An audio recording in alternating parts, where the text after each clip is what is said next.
Hey everyone, good morning. It's a beautiful day here in Toronto, and I went to the Sting concert, which was very nice. I think I mentioned that. So I'm back at my job search, and unfortunately they're contacting me for part-time roles, and those roles are really not in my field. I haven't done those roles, so I have to keep at the applications. I've also decided to stop going to church because I'm not getting the support I want from the church. I don't agree with the church supporting that report that I needed psychiatric assessment and psychiatric treatment. I don't support the church supporting my mother and the family getting the support that I should have got when I've put in the work and I've done the volunteering. So I'm taking a break, probably till the end of the year, maybe longer. I'll watch the mass online, and it's not something that's happened overnight. This has been going on from the time I came to Canada, and I'm tired of being put down, being put into entry-level roles, being told I'm the problem just to get me out of my jobs. And then when I'm out of my jobs, then my mother will say, "You didn't do anything." Don't think that way. We all want the best for you. They didn't want the best for me when I went to university, when I decided to study. All they did was tell me I'm incapable, I can't hold a job, I can't study, who do I think I am? So I'm not interested. I don't do that to them, and I don't deserve it. So I'm taking a break, and many people do it. We take a break from the church. Maybe when the church decides to be a place for the people and for us, maybe then I'll go back. But I don't like the fact that people use me, people who don't even come to my church because they know I'm going to the parish. They come there, they use me, they get into positions of responsibility, and then I'm forgotten about and I'm pushed to the side and I'm excluded from positions of responsibility at work. I'm not earning what I want to earn, which is the 100,000 I should have been earning a long time ago. And mentors have told me that. So I'm taking a break. I can find my religion in other ways, through my music. And like Sister Eileen said, God is always with us.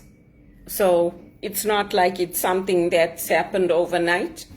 They called me to ask me if I'll do the rosary. I said, no, I'm not going to do it. And they said, why? I said, because I don't know what my schedule is, and I've done a lot over the years. I don't know whether I'm going to be going back to work and if I'm going to be working on the weekends. And so if and when things fall into place for me and my life gets sorted out, then I will come back and I will help in the church. And that's just the way it's going to be from now on, because I'm really tired of the way that Canada's treating me and the way things are going, and I'm not a nobody. My video posts are being liked by people from NASA, people who have left NASA, people who have set up their own companies. So if people in Canada are going to continue to put me down, not take me seriously, make a joke of my life, tell me that, oh, you're not likely to get those positions, please don't interact with me and don't have anything to do with me, because that's how all of this started. Because the only reason I put my mother down was for emergency contact. That's it. Other than that, she's made it clear that her family are her family in India. And even when she writes to me or messages me, she says, this is my family. So I'm like, okay, fine, whatever. I mean, I've had enough. So I'm just going to focus on that and focus on my John Maxwell and focus on strengthening myself and continuing to focus on my health and getting strong and getting back into a good paying job. And I have no reason to stay here. It's not like anybody puts me first. It's not like anybody comes to take care of me if I'm sick or if I need help. So I'm really not bothered. The church will carry on without me, whether I'm there or not. I'm just one of many volunteers. So that's what I've decided to do. It's a new birthday year, and it's a new start for me. So it's a good way to start the year. And it's a good way to move forwards, to focus on the future and what I want. And I'm sure things will fall into place, but I have to persevere and focus on my own health and my own goals and what I want to do. And I do very well when I'm away from the family. I do very, very well at work. I do well with my piano. I do well with everything. So I have no reason to sit and listen to them telling me that I'm not grateful for anything they've done for me. I've done a lot for them too. And it's time that they respected that. So I'm just going to move on to the next chapter of my John Maxwell. I'm just going to get that book.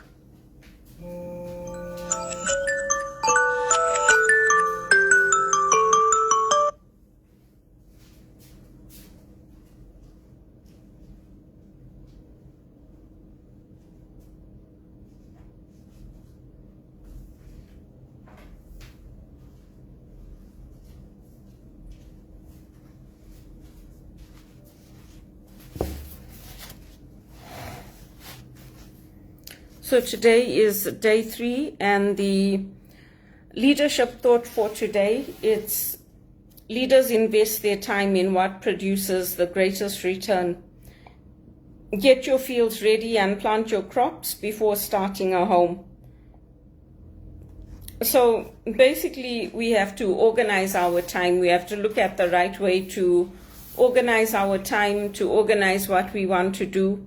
We have to take care of the urgent things first. So for me, like I said, my urgency is getting a job.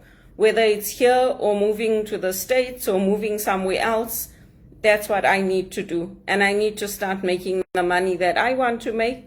And staying here in Canada, obviously, if I'm surrounded with people who don't think that I'm capable, then that's not going to work. At Teleperformance, I did well. They know I'm capable. I don't know if an opportunity is going to open there, but I'm glad they pushed back on everyone, including the family, the lawyers, the church. I'm glad they pushed back because that's what I needed. I needed the employers to stand up for me and to say, no, you're wrong. Belinda is good. She is hardworking. She is diligent. She is reliable. She is competent. And my supervisors did that for me. So HR is another story. HR always looks after the company, but if you don't look after your employees and if you don't promote the right people with the right values, then that's on you. It's not on me. Secondly, we do the hard things first. So it's basically the idea of having, do you have dessert before dinner or do you have dessert after dinner? You have it after dinner. So we take care of the nutrients first. We take care of eating a balanced meal. We make sure that we're exercising. We do all the things that are going to be the building blocks of our lives. Because once those things fall into place, then we can move forward and we can enjoy the sweeter things of life. In our lives today, I mean, we don't know. Look at all those pages exploding in people's pockets. We don't know when our time is up. So for me, I enjoy whatever I can of life, whether it's a nice day or going to a concert like I did. I don't go to the movies that often, but if there's a movie I want to see, once in 6 months or once a year, I'll treat myself and I'll go to the theater. Sometimes it's every couple of years I'll go to the theater and I'll enjoy the theater experience. Obviously, you don't go every month, you don't go every few months, because also that surround sound, like even at the concerts, it affects your ears. I mean, I don't know how the artists do it unless they have a different experience being on the stage, but it is very loud, especially like when you're in a theater or when you're in a smaller place, it is very loud. So we need to check our motives and we need to look at what it is we want to do. And once we are able to accomplish those things for ourselves, then we can help others. We can teach others how to do them. And then the third point is last things first. So we have to finish any uncompleted tasks, anything that we don't want to leave hanging. We need to take care of those things. Once we've done that and we've taken care of the dull things, the mundane things, we can move on to other things. It's the same thing like at home. If our homes are not clean and fresh and bright, who would want to live in them?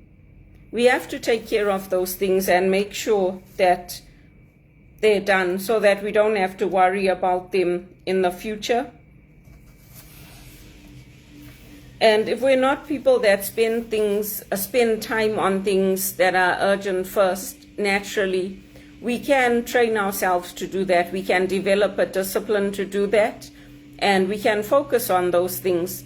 Especially for me now, the other thing that I told the lady who asked me to do the rosary, I said to her, I'm depleted. Like, I'm not being nurtured emotionally by anybody. I'm not being nurtured in what I want to do. So I need the break, and I want my freedom. Once I get back into work and I've got an income coming in and I know my schedule, then I can continue to help others. But I can't continue to help in the church and do all these things that people are expecting me to do if I'm feeling emotionally drained, and if I'm feeling like, how many more years? It's over 20 years. I've been giving and giving and giving, and I'm not getting anything back. I'm not getting anything back in terms of the income I want to earn, in terms of promotions, in terms of taking on the new things. Yes, they give me new things all the time, but do they pay me for it? Do they give me those opportunities where I can earn well? No, they don't. So I was very honest with her, and I said to her, I'll come to church once in a while maybe, but I'm taking a break. And if I don't feel like going to church, I'll just watch it on the TV, because it's more important for me now to nurture myself, to enjoy this freedom. And once I have my job and I'm back to work, then I can look at that, because it's all consuming and it's draining. It's draining. I'm tired of giving and giving and giving and not being able to receive. And I mean, even with TD Bank, I mean, that was a shock to all of us. I'm still a customer of the bank, even though I left them years ago, because I supported very senior people. I was with the leadership team that was under Ed Clark. So when Barrett Masrani came in, many of those managers were still there. Teresa Bowman, Evan Mamis, Jean de Gagne, David Barons, Riaz Ahmed, Calvin Tran. I worked with all of them. So for years and years and years, I asked them, please help me to come back. I'm looking for a role. And all those stupid calls that were put through where I had to listen to my sister crying. I mean, what was the point of that? To hurt me and to hurt my career? Like, why don't people just get on with their own lives and stop focusing on me? If you want to do the things that I've done, and if you want to accomplish the things I've accomplished, do the work. Don't bring your daughter's lives and your son's lives and say, oh, we were just trying to give support to this one and that one. Give them the support and leave me out of it. If you can't support me and you're not interested in helping me, you're not interested in helping me get a job, get the next level of promotion, use my HR skills, if all you're going to do is put me down and tell me that I'm not grateful for anything I have in my life, for anything that anyone's done for me, stay away from me. Because I can guarantee you I have given more than I've received. If you count up all my hours of volunteering, if you count up what I did with the family in Zimbabwe, polishing the floors, sweeping, washing the clothes, we couldn't afford a domestic. I did all that because my mother used to tell me, you do it. So I did it. I didn't have anybody buying me clothes or sending me things. The only person that did that for me was my aunt, Teresa, my dad's sister. She did it for me. And even when I applied to Marshalls and TJX and all these places, even though she's a referral, they still don't hire me. And she's good. She's a good teacher in America. She's got the second job. And it's not like I'm not willing to work. I am. And if I'm good and if I'm doing a good job, then why can't I get a break in this country? It's not fair to me. And I'm not the only one going through it. The people that are getting hired are the people who are sloppy, the people who don't really care if they're coming in late. They don't really care if they've got their phones with them on the floor when they're not supposed to have them. They don't care. Because if things don't work out, they can go back to India, to their families. For us, there's no going back to Zimbabwe. Do they really think we would be here if we could go back? If we had something to go back to, and there were jobs there and everything, do they really think we would stay here? People are going back. They're going back to Ukraine. They're going back to India. They're going back to Australia. Even Ireland. I met an Irish girl at work and she was telling me, I'm not staying here. She's like, this is crap the way they treat people. So, all the photo ops, all the politicians with their photo ops, we don't care about that. We care about whether you're making life better for us, whether you're doing your job. We don't care if you're staying in $6,000 hotels. That's our tax money. And you can say, oh yeah, you're not working. I'm still buying food. I'm still buying clothes. I'm still paying taxes in other ways. So it's better for you to actually let me work and earn my money than keep me sitting at home. Because everything is coordinated in this country. Just like in Zimbabwe, just like everywhere else, it's who you know. Your credentials and all that can help you, but it's still who you know.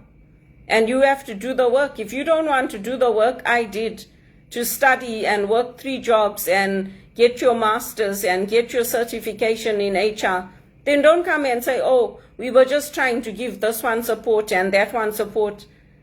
Don't do it off my back, because my parents and my aunts and uncles, they never did it. They never let me ride off their back. They made me do the work. They made me earn what I want. They made me go and do it. They didn't even let me watch them when they were cooking and baking and all that. They said, go and take the recipe book and do it yourself. At least with me, I mentor people. I say, come and watch what I'm doing, like my grandmother used to do and my grandfather. My parents don't, my mother doesn't do that for me. My aunts and uncles don't do that for me. They say, if you want to do it, go and do it. Go and take a recipe book and do it. It was only my grandparents that allowed me to sit with them, to watch them, to get some kind of apprenticeship. Nobody else has done that for me. Not in the companies I've worked at, not in my career, nobody. So if you want to do what I'm doing, instead of saying, getting off me and saying, oh yeah, we want this one to get the support and that one, I want people in my life who are going to support me, who are going to help me to get to the next level. Because I've helped a lot of people. And I deserve it. I've earned it in this country. And if it means leaving here and going to America, I'm more than happy to do that. If NASA wants to take me, I'll be happy to go. Because it's all these big shots that are watching my posts and liking my posts. And it's good. Because I'm tired of living like this. And every time somebody else has a problem in their life, in their marriage, in their health, they take it out on me. And it's not fair to me. I didn't do anything to them, and I don't want that. So the question for today is, are you investing your time wisely? And for me, I believe I am. Taking a step back from the volunteering, from going to church, from doing all these things, I believe I'm doing the right thing. And if people don't like it and they're going to criticize it, that's quite fine by me. Because nobody's coming here to check up on me, to visit me. Nobody's been there for me. So they can criticize all they want. I would rather do that than be hauled off to another psychiatric assessment, which I don't need and which I don't want. If the church can't stand up for women like me and say, yes, Belinda, you know what? You don't need a psychiatric assessment. You don't need psychiatric treatment. There's nothing wrong with you. And if they can't see now what's happened with Credit Suisse and what's happened with TD, then they're blind. They're blind and they're deaf and they're stupid. Because with what happened at TD didn't have to happen. Not in this country. If it had happened in Zimbabwe or if it had happened in Africa, there would have been a big backlash and people would have said, oh yeah, you know what, it's expected. They corrupt. But for that to happen here in Canada, it's egg on their face Because when people like me tell them, they don't want to listen. They don't want to hire good executive assistants. They don't want to hire people who are competent, who are capable. They don't want to hire people who can tell them what to do. They want to tell you what to do, and when it's the wrong thing and you push back, this is what happens. Because I can guarantee you that what happened at TD didn't need to happen. It didn't need to happen, and even the customer service and all that, it's all gone down. It's all gone down. I go to certain people in the branch because I know that their customer service is good. The same way as people want, when they call the contact center, they want to speak to me because they know that I treat them well, and they know that I'm professional, and they know that I do a good job for them. Why do they want to keep hiring people who are corrupt? Why is it that somebody like me, who's a good executive assistant, who can do the scheduling, who can book the flights, who can handle the events, who can handle budgets, why is it that somebody like me can't get a job? And other people who can keep you talking and talking and talking, and they don't do anything, they get the jobs. That's how Canada's become. And they can't say now, it's you, like my mother, she used to say, it's you. They can't say that now, because now it's in the newspapers, now it's in the television, now it's everywhere. So they can't say it's Belinda. It's good. You know what? I'm glad it happened, because God always brings the confirmation. And my name has now been cleared. I don't have to go back to Dr. Zaretsky. I don't have to go and ask Father Larry for support. I don't have to go to anyone, because they did themselves down. If they want to hire me, they must treat me properly and treat me with respect, and respect that I'm coming from Zimbabwe, and invest in me. Give me money for my education. Give me money for flights. Give me money for paying my rent, and treat me well. Pay me well for what I'm bringing to the table. No, they want to hire people who are incompetent, who are corrupt, people who can bring the bank down, and they promote them. Since when? Since when? Even when I went to the branch, I told them, tell Teresa Bowman I came in to check on Edquil. Their faces went white. I said, yeah, tell her that I came. It's good, they must know. Because I haven't changed, it's them who's changed, not me. And people pretend to know me. Even people calling me for interviews, they say, oh, she's changed. Do you know me? You don't actually know me, so don't go around telling people that I've changed, because you don't know me. Get to know me. Set up coffee meetings with me. Meet with me. Talk to me. Then you can say she's changed, because you don't know me. You don't know me. Even when I went to the theater, the security guards were saying, oh, she's here. Because they know I'm an activist. And this didn't start here. It started in Zimbabwe with Tracy Chapman and Sting and Uso Peter Gabriel. They were the ones that came. Bono didn't come. This thing with Bono, I got involved because I listened to his music. I never used to follow Bono that much. It was always Sting and Springsteen and Tracy Chapman. And his cause is good, yes. But at the end of the day, when we wanted him to come, he didn't come. So his priority is not us. His priority is the US. And if he happens to be here meeting the politicians and he makes some time for us, then that suits him fine. He's not interested in us. He made his money. So I also want to make my money.